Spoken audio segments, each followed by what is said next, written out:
Está con nosotros Joaquín de la Torre, que es senador en la provincia de Buenos Aires, es armador territorial de Patricia Bullrich en en la misma provincia, fue funcionario de María Eugenia Vidal, muchos de ustedes lo conocen. Gracias, Joaquín, por estar con nosotros. Acá Martín nos presentaba este tema de la pericia psiquiátrica, psicológica de Sabac Montiel, y decía que consolida un poco para los investigadores la línea de unos lúmpenes como aislados en sí mismos, ¿no? O sea, unos marginales como aislados en sí mismos en esta misión. Ahora, yo me pregunto, ¿son jóvenes bonaerenses, son jóvenes con algún tipo de instrucción, se referencian con Nelson Mandela, con José de San Martín, tienen un pensamiento político o antipolítico, que para el caso puede ser lo mismo? ¿Cómo lo analizás vos militás y trabajás en el territorio de donde estos personajes son de alguna manera emergentes? Sí. Primero, soy candidato a gobernador, no armador territorial. Está bien. Perdón. No, faltaba más. Primer tema. Segundo tema. A mí me parece, de alguna manera han dicho para mí lo importante. Lo importante es que la política debe analizar por qué surgen este tipo de personajes. Esa debería ser la reacción de la política y no pensar que los de enfrente son los responsables, sino por qué este tipo de personajes surgen y están, digamos. Y ahí, a partir de eso, me parece que lo primero que hay que hacer es una autocrítica, porque que un señor, no me gusta usar la palabra lumpen, digamos, pero un señor solo o en un grupo de 2 o 3 personas, aparentemente y todavía sin ninguna conexión visible con la política, tomen esta decisión terrible, tiene que por lo menos hacernos pensar a nosotros. Esto lo dije en el Senado de la provincia de Buenos Aires, cuando hicimos el repudio al tema. A nosotros nos tiene que llamar a pensar por qué. Porque hoy es Cristina. Mañana Cualquiera. Porque la realidad es que la reacción es... No cualquiera, cualquiera que te dé el salto a convertirte en una figura histórica. La reacción debe ser esa, digamos. ¿Por qué hoy este grupo de personas, qué le hemos hecho para que este grupo de personas tengan tanta bronca contra la política? Lo que está claro que hemos hecho es no le hemos resuelto en estos años ninguno de sus problemas o casi ninguno de sus problemas. Esa bronca que tiene la gente contra la política, hoy es este señor, mañana será otro. Nosotros, nuestro deber debe ser claramente no pensar que fue Juan o que fue Pedro, sino autocrítica. Che, ¿cómo puede ser que este tipo de personas quieran hacer esto? El clásico, ¿qué hice yo para merecer esto? O sea, ¿qué hemos generado? ¿Qué construimos? ¿Qué hemos generado? ¿Qué tipo de cosas? Joaquín, es muy simple, decepción. Lo que pasa es que evidentemente, aunque la pericia diga que comprende sus actos, es un desbordado mínimamente emocional que no tiene fronteras. Pero digo, la decepción es algo general, porque vos mirás las encuestas y en general hay decepción porque con un discurso político hay un sector de la población al cual no le fue bien, con otro discurso político tampoco le fue bien. Digo, han cambiado los gobiernos, los colores políticos y las tendencias de gobierno, y sin embargo Argentina sigue con la mitad de su población en la informalidad, crecimiento de pobreza, siempre las mismas discusiones, tratando de ver si de los commodities podemos vivir. Quizás esa sea la palabra, decepción. Por supuesto. Entonces yo creo que me parece que lo primero que debemos hacer desde la política es hacer un mea culpa, es decir, ¿qué hemos generado? ¿Por qué está pasando esto? Y entonces empezar a cambiar, empezar a tomar decisiones que van en el sentido contrario, no en lo políticamente correcto y en las cosas que nos han traído de alguna manera hasta Ahora, acá. esa autocrítica existe en la realidad. A mí me parece, te digo, pocas veces he escuchado el planteo que estás haciendo desde la oposición y desde el sector de la oposición particularmente donde estás, porque precisamente ahí hubo bastantes cercanías con algunos de estos actores de estas periferias violentas, los de las guillotinas, los de la Zorca. Gerardo Milman reconoció que estuvo en esas movilizaciones y que en su momento no le pareció que fuera para tanto. A ver, como que en la lógica el culpable es el otro, desde la política también se incentivó este tema de verbalmente matar o morir como parte de anular por lo menos al otro. Yo creo que eso es lo que trata de instalar el gobierno. Yo creo que antes que esa instalación, me parece que lo que corresponde es que todos... No, perdóname, a Milman en la marcha de las guillotinas no lo instaló el gobierno. Que hay una relación con estas personas o que el discurso de la oposición es el que genera a estas personas. Yo creo que no. Desde ya creo que no. Creo que lo que genera esto es la inconformidad de las personas con la realidad y con la culpa que puede tener la política en donde estamos como realidad y no haber solucionado ninguno de los problemas. Hoy, cualquier lugar donde nos pongamos, en cualquier tema en particular que nos pongamos, lo que vamos a ver claramente es que ha habido un fracaso en la resolución de los problemas. Entonces, me parece que antes que pensar que el discurso es el generador de esto, yo empezaría a pensar, porque mi primera obligación es decir, ¿qué hice yo? No qué hizo el otro, sino qué hice yo, es pensar qué construimos durante este tiempo y cuáles son nuestras responsabilidades. ¿Qué construyeron? Y cuáles son nuestras responsabilidades sobre la realidad actual. ¿Y qué construyeron? ¿Qué construí Y yo? está claro que, como dijo ella, lo que se ha generado es una gran decepción. Joaquín, ¿cuántos años tenés vos de militancia en el territorio bonaerense? 25, 60 de edad. Arrancaste muy joven, si querés. No arranqué Y joven. aparte se enoja porque le digo armador y es recontra, No, un gran armador. Sos un de la caminante política. del territorio bonaerense hace De eso estoy orgulloso. 25 años. 25 años. Te voy a preguntar por lo siguiente. ¿Cuándo considerás que arrancó el desgobierno en la administración de los programas sociales? Mira, yo siempre digo lo siguiente. A mí me tocó ser intendente en el momento que esta ola de programas con el Argentina Trabaja, más o menos, se largó. Y siempre digo esto y lo digo con mucha tranquilidad y paz. Ese primer momento fue un círculo virtuoso. Nosotros vimos como la gente que recibía esos programas sociales se ponía un mameluco, agarraba una herramienta, salía a trabajar a las 8 de la mañana, volvía a la 1 de la tarde y entonces aquello que recibía a fin de mes no era un programa social ni un plan, era un sueldo. Ellos sentían que lo que habían hecho durante el día había generado ese ingreso. Había una aceptación de la dignidad. Personas que estaban arrumbadas a partir de este programa, de salir a trabajar, de poner su mameluco, agarrar herramientas y volver, había generado un círculo virtuoso. ¿Cuándo creo que eso se destruyó? Cuando sucedieron dos cosas. Primero, cuando se le sacó la obligación de ir a trabajar, tiene mucho que ver con el manejo de cuando pasaron de los municipios a las organizaciones. ¿Cuándo fue eso? ¿Vos recordás cuándo fue? ¿Más o menos? Fue una cosa progresiva, pero fue más o menos... No fue un día para el otro porque fueron cambiando los programas. 2012, 2013... Es importante esto. ¿Sabés que acá la semana pasada estuve Chiche Dualde? Sí. Y ella se considera, y es real, digamos, ha sido un aporte en términos de trazado de programas sociales en la provincia de Buenos Aires muy relevante. Pero ella considera que hubo un momento, un quiebre que trascendió a más de una gestión de descontrol. Entonces, vemos la noticia que tenemos hoy, que en un ratito la vamos a desarrollar con Martín Angulo, que termina en una causa judicial en donde un fiscal dice, señores, no trazaron información fiscal para saber si el que recibió un programa social tenía capacidad de comprar dólares, o tenía una declaración jurada. Eso es un escándalo, es un verdadero escándalo y es un escándalo terrible y me parece que hay que cruzar no solamente esta información, sino hay que averiguar y llamarlos a declarar, porque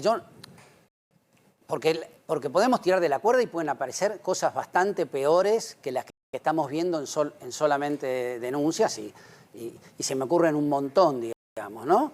Como que no solamente se hayan usado a las personas que menos tienen para considerarlas o manipularlas para ir a una manifestación o para hacer quejas o para hacer piquetes, sino incluso para terminar de llenarse los bolsillos de plata de algunos dirigentes. Yo me parece que, digamos, es importante la investigación.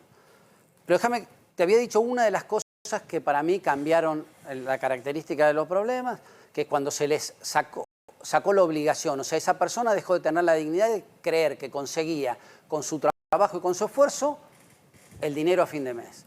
Y el segundo punto que fue tan nefasto es cuando se hicieron para siempre, cuando se pasó a ser un derecho permanente y no cuando fueron un puente hacia el trabajo. La necesidad es una cosa que nos llama a resolver temas con urgencia y por ahí no de la mejor manera. Ahora, cuando esa necesidad se transforma en una cosa permanente, lo que se hace es cambiar la característica de la solución original en otra solución distinta. Vuelvo a decir, en un primer momento fueron algo virtuoso porque lograron que esa gente se sintiera que estaba ganando ese sueldo que recibía al final a partir de la dignidad o la reivindicación del trabajo. De su esfuerzo. Sí, cuando la emergencia se transforma en el cotidiano, estás en un problema. Cuando vos le decís a un señor, no tenés que salir más a buscar tu trabajo porque acá tenés tu solución, en realidad lo que estás haciendo es generándole una indignidad mayor de la que tenía al principio. Y si a eso le agregas, un minuto, Carlos, un minuto, sí. Y si a eso le agregas que después le encerrás los hijos durante 2 años y no tienen escuela, y la gente se da cuenta además que esa escuela, que eso que le generaba el cambio social a ellos o a sus hijos, que era la escuela, desapareció durante 2 años de su vida, no solamente le decís a una persona que había aceptado vivir indignamente, que ella va a vivir indignamente, sino le estás diciendo que sus hijos van a seguir viviendo indignamente el resto de su vida. Terrible lo que pasó durante estos 2 años. Te quería agregar, vos conocés el territorio, por supuesto, muchísimo más que yo, pero observando a lo largo del tiempo, creo que la cuestión se llama la demagogia y el facilismo de quienes debían controlar esto. Y voy al caso concreto. ¿De qué estoy hablando? En algunos planes había una obligación de llevar a los chicos al colegio, que no podían faltar, de hacerles la revisación médica, etcétera, etcétera. Yo conozco muchos casos que todo eso se fue aflojando en distintos lugares y dale que va, que pase, total. Y yo creo que esto también fue nefasto. Mirá, mi hija es pediatra, mi hija más grande es pediatra, y es pediatra en centros de atención primaria de Pilar, de San Miguel, o sea, trabaja en los barrios.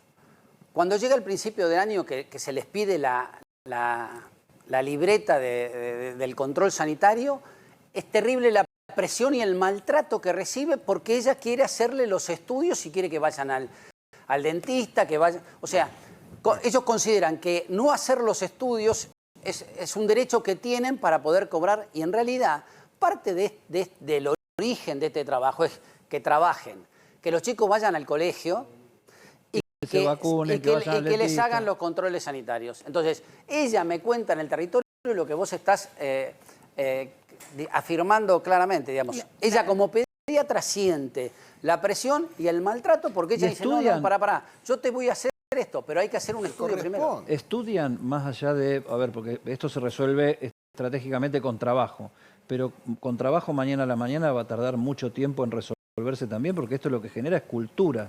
¿Estudian en los equipos de campaña cuánto llevaría salir de una situación así? O sea, donde estamos tan deteriorados socialmente, culturalmente. Aquellos que son parte de las organizaciones que nuclean pymes y qué sé yo, el Monapi o alguna de aquellas que tienen que ver con este tipo de temáticas, siempre dicen lo siguiente: si a nosotros nos dejaran generar trabajo y nos mejoraran algunas de las condiciones, nosotros podemos generar 800.000 trabajos de un día para el otro. Todo, no. Mucha de la gente que cobra planes hay que capacitarla para que vaya al mundo del trabajo porque hoy tampoco están ganando.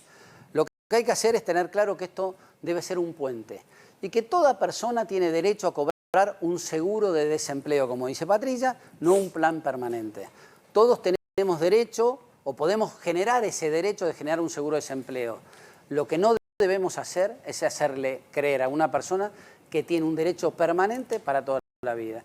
Y yo creo que parte del desastre de este tema tiene que ver cuando vos trasladaste de un organismo institucional como eran los municipios, institucional que además sus jefes son elegidos por elecciones, a organizaciones que no son institucionales, son 100% estatal, porque el 100% de los ingresos que cobran son estatales, y que además, ¿quién elige a los dirigentes que están a cargo? Se eligen en elecciones limpias, etcétera, etcétera. Como se elige un secretario general de un sindicato. Esto que estás manifestando vos, yo recuerdo que vos ya lo habías manifestado, y recuerdo que fueron muchos los intendentes que pusieron el foco sobre esto. Por hablar de la provincia de Buenos Aires, me consta también que se cuestionó desde otra parte de Argentina, cuando Macri era el presidente.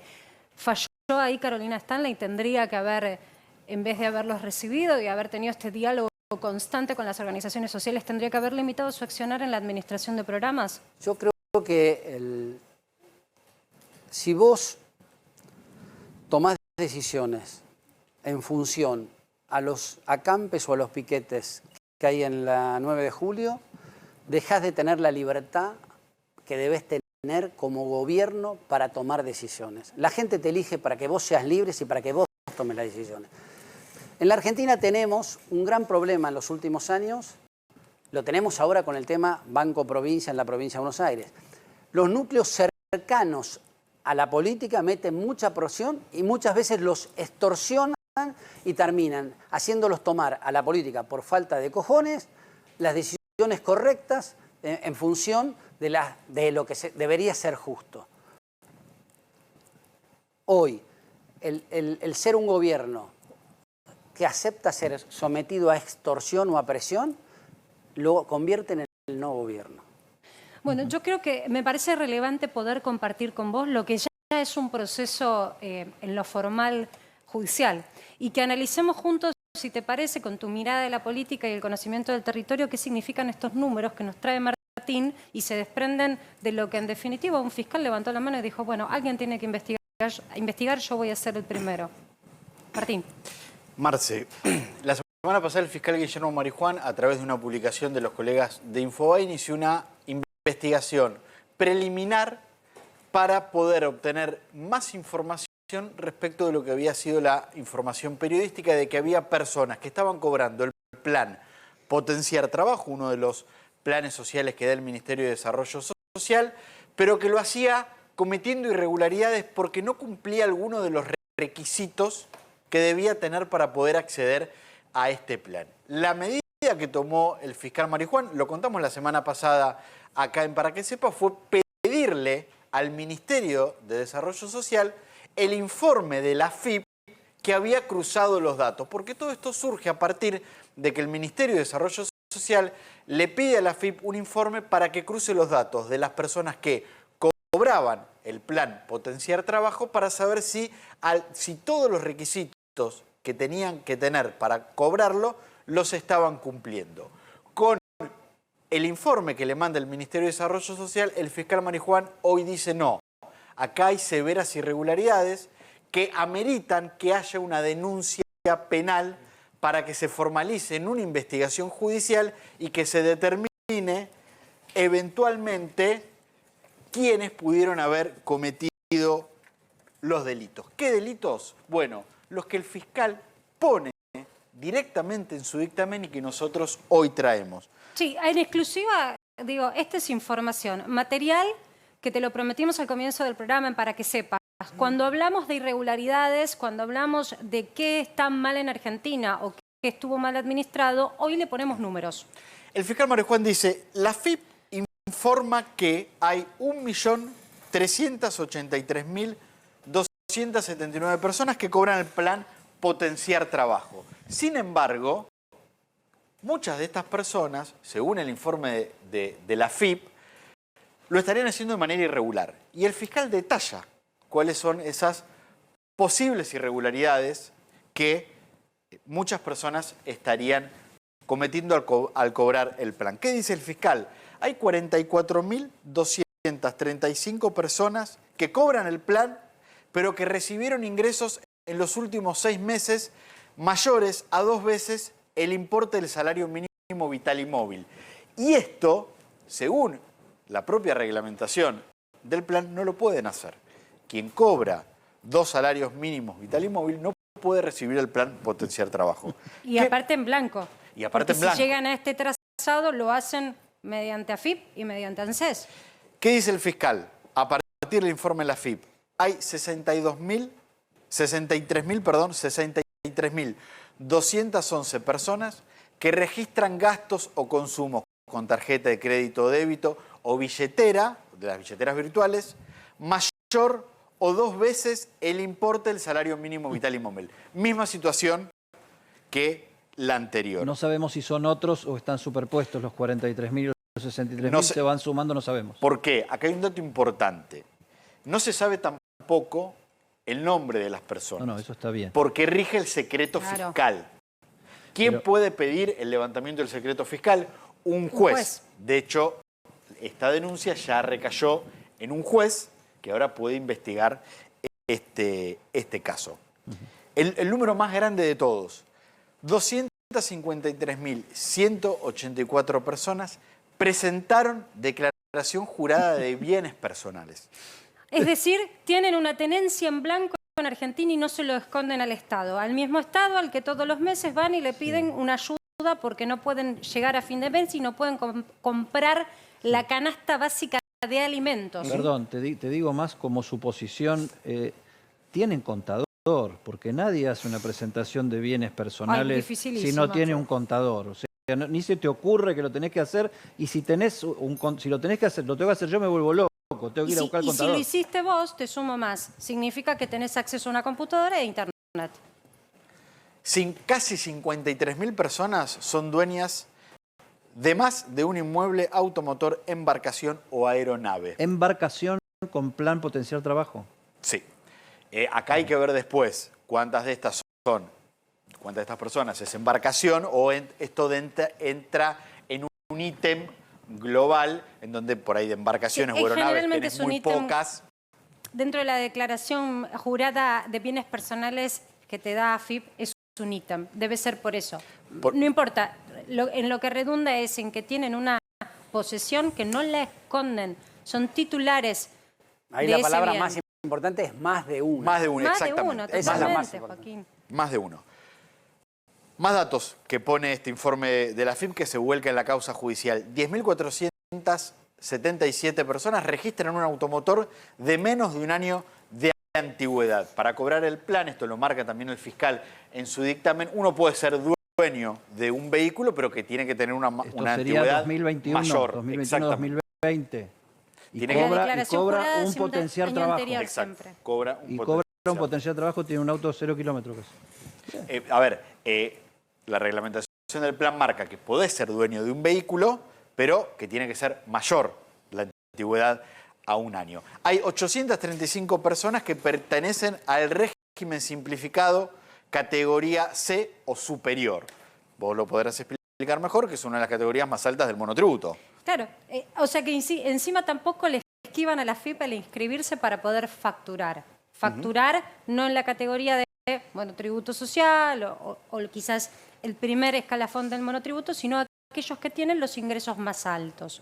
En mi indignación, en ascenso, voy sumando preguntas, tal vez para tratar de entender y en todo caso investigar bien y hasta perdonar.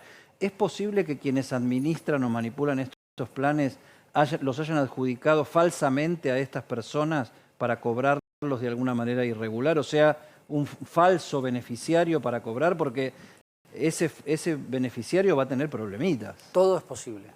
Por eso yo digo que hay que Investigar. sentar a las personas, Caso a por las que están caso, ahí, caso a por fondo. caso, y pedirle claramente... Ahora, ¿sabés pedirle qué es lo que me indigna, Joaquín? Que yo acá quiero preguntarte, porque si esta información surge, que trasciende porque nuestros colegas de Infobae hicieron un fenomenal trabajo para hacerse de información que en realidad se estaba cruzando dentro del Ministerio de Desarrollo Social y que aún no se hizo pública, pero es un pedido de Zabaleta, de la anterior gestión de Desarrollo Social, cuya fecha es 30 de junio.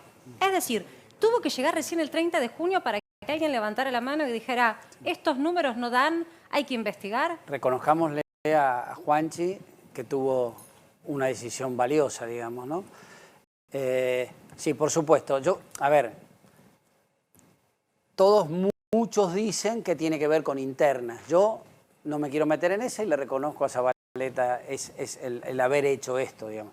Ahora, sin duda, no hay personas más maliciosas que aquellos que usan de la pobreza, de un programa para los pobres o para las personas que menos tienen, para enriquecerse. Esa persona merece una sanción más que dura. Totalmente. Más que dura. Haya la interna que haya. No es un problema. La interna la vemos después, a mí me parece que una persona que usa a una persona que tiene necesidad o a un programa hecho y construido para las personas que tienen necesidades para llenarse los bolsillos de plata, esa persona... Es repudiable, pero esto arrancó ahora hace unos meses, o esto en realidad se gestó el clientelismo durante años. No, el clientelismo tiene muchos años.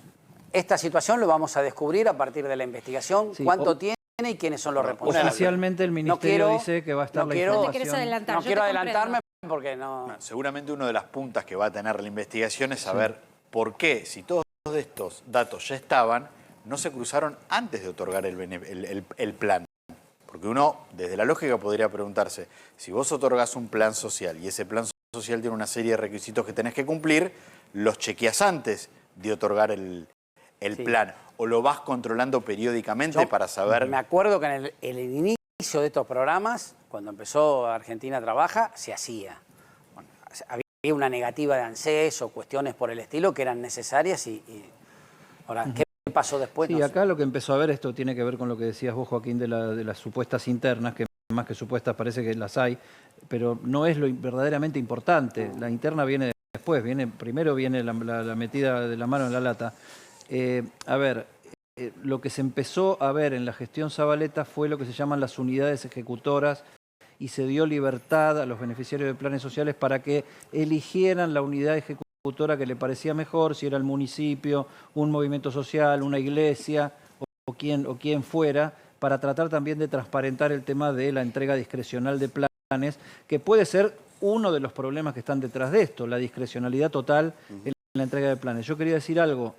Tolosa Paz dijo con respecto a esta información que el Ministerio va a estar en condiciones de confirmarla oficialmente el 20 de noviembre, o sea, faltan una semana, ponele, debería ser oficial el anuncio de los números para precisar, para precisar el tema. A ver, el punto es el siguiente.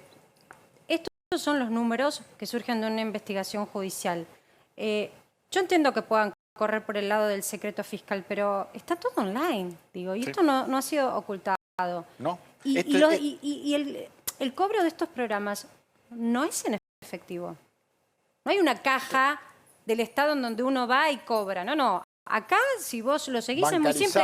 Hay cuentas bancarias que están respaldando cada uno de estos programas. Entonces, no tiene... Acá me parece que va a haber mucha responsabilidad por quienes también administraban desde el punto de vista gubernamental. Lo que el fiscal... y por las formas en que se daban los programas desde el Ministerio también. Porque muchas veces se daban en paquetes a organizaciones sociales y esos paquetes conseguían quiénes eran las personas que los recibían, porque nosotros eso lo vemos cuando los dirigentes sociales muchas veces se paran y dicen no, queremos 20.000 programas más. Y por ahí se daban 5.000 programas más y vos decís, ¿qué es esto? Bueno, cerramos acá, pero estos son los números. Digo, no queremos aburrir, simplemente mostrar que estas irregularidades son obscenas y que existían. Gente que tenía prepaga, pero decía que no podía comer. 2.870 personas fallecidas que cobraban el plan. La sumatoria de todas, casi 512.000 personas, eventualmente con irregularidades de 1.300.000, casi 1.400.000 personas. Esto es una primera muestra, y es un programa social. No es el único programa social que existe en Argentina. Potenciar Trabaja. El fiscal Marijuán hizo la denuncia, quedó a cargo del juez federal Daniel Rafecas. Marijuán no va a ser el fiscal de la causa. Hay una sugerencia de una medida, de una decisión primera para tomar la causa, que es que se corte el pago. Es que sería interesante que se entrecruce toda la base de datos de todos los programas que existen sociales, no solamente de este. Este es un ejemplo. Hay una nómina, Ale, cuando uno va y pregunta, entre los que administra el Ministerio de Trabajo y la cartera de Desarrollo Social hay una nómina muy extensa de programas. La pregunta es, ¿se está controlando? Sí, Bueno, claro, se fueron vamos a seguir superponiendo. con este tema y además porque vamos a seguir Sí, desarrollando temas de la política. No con solo Joaquín. es un escándalo desde el punto de vista judicial, es ante todo un escándalo político y la política está actuando ya. Soledad Carrizo es diputada nacional por la Unión Cívica Radical, por Juntos por el Cambio, es cordobesa y ha juntado información y también participa en las denuncias de estos temas. Soledad, un gusto. Acá te estamos saludando desde Para que Sepas en A24. Hola, ¿cómo les va? Buenas noches. Bien. ¿Me escuchan bien? No, te Ahí escuchamos te un poquito escuchamos. bajo, pero seguro me lo vamos a corro la poder ir cabeza para corrigiendo. verte. Te escuchamos muy bajito. Si podemos rectificar eso, probá y contanos, Soledad, cuál es la base de tu denuncia al respecto. Bueno, nosotros hemos pedido un pedido de informe verbal. Hemos pedido la presentación verbal de la ministra aquí, entendiendo que todo lo que ustedes han explicado es claramente un desfalco al Estado. Y que esto no puede quedar de la manera te escuchaba, de explicarle a los argentinos el 20 de noviembre, lo cual creemos que la ministra debe venir con toda esa información al Congreso, a la casa de donde están todos los representantes, para explicar claramente uno por uno los puntos que han surgido de esta información, de este cruzamiento de AFIP, simplemente, porque además, nada más y nada menos, el presupuesto nacional, el 49% de este presupuesto está destinado a seguridad social. Por lo tanto, hay una tonelada de plata que está destinado a esto y que claramente necesitamos saber. Bien, Cantidad Soledad. de beneficiarios. Sí. Soledad, vos venías escuchando todo el planteo que hicimos, estaba prácticamente ahí toda la información, por lo menos la que maneja el fiscal Marijuán y nos trajo nuestro compañero Martín Angulo. Joaquín de la Torre hablaba acá en el piso de las internas posibles que pueden estar detrás de todo esto en el oficialismo, y si bien acá mismo las consideramos como el tema secundario, porque acá el tema principal es este desfalco y este escándalo que hay con el manejo de planes sociales, ¿vos crees que esto está sustentado también en una interna política que favorece la permeabilidad de esta información?